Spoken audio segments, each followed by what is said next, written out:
Hey guys, welcome to your YouTube video. We are going to be reading chapter 17 of The War That Saved My Life. And kind of like we do in class, while I'm reading, if you have a question, you would normally raise your hand. For this video, while I'm reading, if you have a question, pause the video, write your question down, and we will talk about it when we get back to class. Also, if you come across words that you don't know, pause the video and look them up. Dictionary.com, ask somebody in your family, figure out what that word means before we continue on. I hope you enjoy, and here we go. Chapter 17. When Jamie came home, it was obvious he'd been crying, but he wouldn't say why. He wet the bed in the night and woke up miserable. Outside, gray clouds were spitting rain.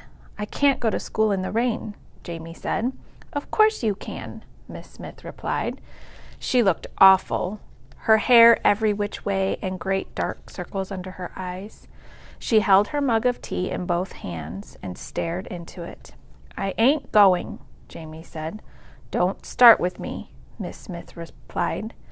We sat down to breakfast and a plane blew up at the airfield. It crashed, I guess. It didn't blow up in the air.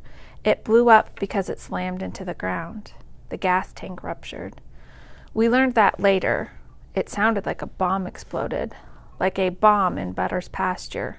We all jumped up, knocking over dishes and chairs. I ran toward the door, toward Butter, but Miss Smith grabbed me and Jamie and pushed us beneath the table. After a moment, when nothing else happened, she got up and looked out the window. "Oh," she said, "it's an airplane." Under billows of black smoke across the road, we could see orange flames and twisted pieces of metal. Jamie cried out and would have run to the airfield, but Miss Smith held him back. "No civilians," she said. "No civilians, not now, see? They're getting the fire out." We could see servicemen and women, tiny in the distance, working frantically all around the burning plane. "Who was the pilot?" Jamie asked. "Who was the crew?" "We don't know them," Miss Smith said, stroking his hair. "I knew them," Jamie said. I wasn't sure how Jamie could know them.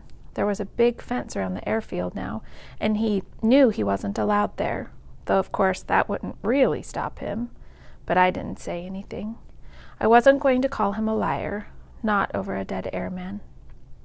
"I wonder what kind of plane it was," Miss Smith said. "A Lysander," Jamie said, "a transport plane. It could have been 10 people on board." We looked at him. He said that's what it sounded like before the crash. I was so used to the sound of planes, I never paid attention to them anymore. The different kinds of planes didn't sound different to me. Jamie leaned into Miss Smith's arms. She held him tight, rocking him softly back and forth. I stood still, absorbing what I was seeing. Jamie turning for comfort to someone other than me. We ran into Lady Thornton in the village when we were shopping later that week, and she told us that Maggie, she called her Margaret, of course, had gone off to school and wouldn't be home until Christmas. I was sorry not to see her again. I wanted to talk to her when she hadn't just been hit on the head. I wanted to know if she'd still like me when she wasn't woozy. Jamie kept hating school. He skipped twice, and after that the teacher wrote Miss Smith a note, and Miss Smith started to walk him to school every afternoon. Once he was inside the building, he was trapped. I knew how it felt to be trapped. I'd been trapped all summer in our flat. I'd been trapped all my life in our flat. But I couldn't understand why Jamie hated school. Most of the kids from our neighborhood back home were there, including all of Jamie's friends, except Billy White. They had breaks where they got to run and play in the schoolyard. Plus, pretty soon, he'd be able to write and read, and then Miss Smith wouldn't have to read us Swiss Family Robinson at night anymore. Jamie could read it to himself. I don't want to talk about it, he said when we asked him. "I'm sorry," he said when he wet the bed, which he did every night now. "I want to go home," he told me. You'd miss Miss Smith, I said nastily. I wouldn't, he said. I'd have Ma'am. I could imagine Ma'am might have softened towards us, or at least towards Jamie. She probably missed us, at least a little. They have school at home, too, he said. Sorry, I said. He shrugged. Ma'am won't make me go. I knew that was probably true. Meanwhile, Miss Smith was in a fit because Ma'am hadn't responded to any of her letters. She'd asked me, "Does your mother know how to read?" I shrugged. How would I know? Surely there's a social worker, a priest, someone who could read it to her and write out her reply. Probably there was, but Ma'am would never ask them. Why's it matter? I asked. So long as Ma'am knew where we were and could come get us when she decided to. Do you want her to come take us home? Miss Smith gave me a strange look. I do not. You know why it matters. I didn't. Sometimes I was so angry about everything I didn't know. Miss Smith bought acres.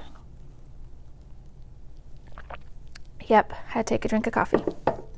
Miss Smith bought acres of black material for the blackout. We'd been under blackout regulations since the first day of evacuation, before the war even began. It meant that nobody, no houses, buildings, shops, or even things like buses or cars, was supposed to show any sort of light outside after the sun went down. That way, if the Germans came to bomb at night, they wouldn't be able to see where any of the villages or cities or villages were. It was harder to hit a dark place than a lit one. For the first month, Miss Smith hadn't bothered covering the windows.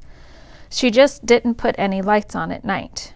Jamie and I went to bed before the sun went down, so we didn't care, and Miss Smith could sit and brood in a dark room as easily as in a bright one.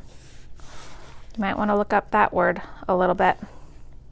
Sit and brood in a dark room. What does that mean? But now the sun was setting earlier, so Miss Smith made blackout curtains for the upstairs windows and fabric stretched over frames for the windows downstairs. We stayed up late on Saturday, putting all the blackout up, then turning on all the lights inside. Jamie and I walked around the house outside looking for any chinks of light and yelling to Miss Smith when we saw one. She adjusted the curtains until the chinks were gone. Afterward, she made us hot cocoa. Very good, she said. I'm sure we'll get used to having the house this dark. She looked almost happy, almost cheerful for a change. I wondered what it would be like if Jamie and I really were stuck here all winter. I hated winter in the flat, so cold. Miss Smith had a fireplace in the main room. She could burn coal. I haven't had my sewing machine out since Becky died, she continued. It felt good to be making something, even if it was only those awful curtains. I supposed I might run up a few things for the two of you. Miss Smith had made us try on all the clothes Lady Thornton brought and give back whatever didn't fit. She'd also thrown away the clothes we'd come from London in. Still, I had 3 blouses, 2 skirts, 2 sweaters, a dress, a coat, and a pair of riding pants. More clothes than I'd owned in my lifetime. I couldn't imagine needing anything else. Dressing gowns, Miss Smith said, as though reading my mind, for winter. Something warm you can ride in. Perhaps something pretty. The red dress was very nice, but it's not the best color for you. She looked at me in a way that gave me the feeling of being a fish on a slab. Blue, perhaps, or a nice bottle green. Green's a good color with your complexion. Velvet? I'd loved the velvet dress I had as a girl. I hate velvet, I said. She laughed. You wouldn't know velvet if your underwear was made of it, she said. Ada, that's a fib. Why? I said, I don't want you making me things. Her smile faded. Why not? I shrugged. I had more than I needed, more than I felt comfortable with, really. I was still the girl I'd seen in the train station mirror, still the feeble-minded girl stuck behind a window, the simple one. I was okay wearing Maggie's cast-offs, but I knew my limits. Jamie leaned forward. "Will you make me velvet? Me a velvet?" he asked. Miss Smith's smile returned. "I will not," she said. "I'll make you something stout and manly." Jamie nodded. "Like in the book," he said. In the book, that stupid Swiss Family Robinson was all the time making and finding things. It was like magic. It was. How the father would think it was a shame they didn't have any wheat for bread, and next thing they'd stumble onto a whole wheat field, or a wild pig would run out of the forest just when they got a hankering for bacon. They'd built a mill to grind the wheat to flour and a smokehouse for the pork, out of the nails and wood they just happened to have on hand. Jamie loved it. He begged for more of the story every night. I was tired of those, not going to say that word, living on an island with everything they could ever want. I didn't care if I never heard another word. "You won't have time to make us anything," I said. "We won't be here that long." Miss Smith paused. "The war doesn't seem to be moving very quickly," she said. Right. More and more of the evacuated children had gone back to London, but not us. Not yet. "You'll be glad to get rid of us," I said. "You didn't want us in the first place." Miss Smith sighed. "Ada, can't we have a happy night? Can't we drink cocoa and be happy together?" I knew I said I didn't want evacuees, but I've explained. It wasn't anything to do with you. I didn't not choose you. Everyone else did. I put my mug down. "I hate cocoa," I said, and went to bed. It was Miss Smith, not me, who saw the welt on Jamie's wrist. Kind of a cliffhanger at the end of our chapter. The welt on Jamie's wrist. Another word, if you're not sure what that means, look it up, or the sentence is not going to make any sense. I will go ahead and record chapter 18 here in a minute. I'm going to drink some more of my coffee and give you a chance to make any notes. Write down your I wonders, I notices about chapter 17. There's a lot of dialogue, a lot of conversation in this chapter. So you might have some questions. If there's parts that you didn't quite understand, go back, listen to it again, and see if it starts making sense. I'll see you in just a few minutes.